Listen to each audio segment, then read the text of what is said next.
Hello guys, welcome back. Today we are starting our JavaScript beginner series, and before we write any code, we need to understand what JavaScript is and why we use it. JavaScript is the language that makes websites come alive.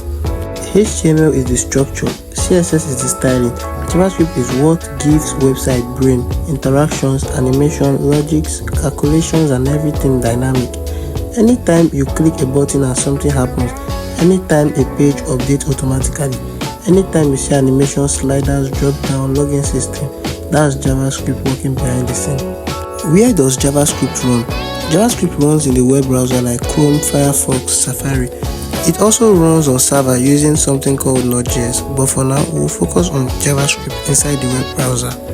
We can run JavaScript in two simple ways. Inside the browser console, open your Chrome browser, right click, inspect console tab, anything we type here automatically runs. Or inside a JS file linked to the HTML, we create a file called script.js. and we write JavaScript inside it and link it to our HTML file.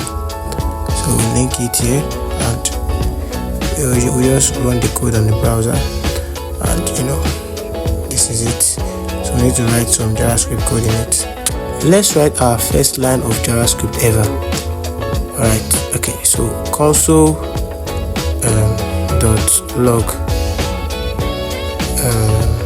hello world.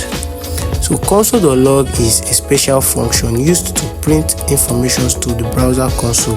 It helps us check our code, test things, and understand what's going on. Right now we are printing the message hello world. Okay, so that's it. So look at it in our browser. We go to the inspect and console. You can see the hello world here. So this is the hello world that we've written in our JavaScript file.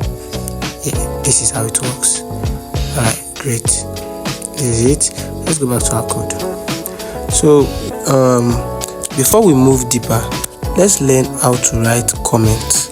Comments are ignored by JavaScript.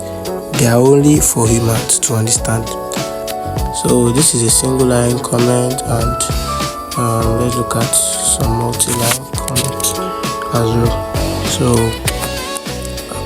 this is a multi-line comment. So this helps you explain your code when your project gets bigger.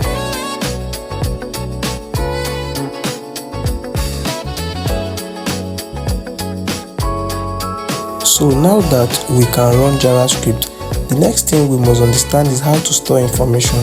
If I want to store someone's name, age, country, or score in a game, JavaScript needs a place to keep that.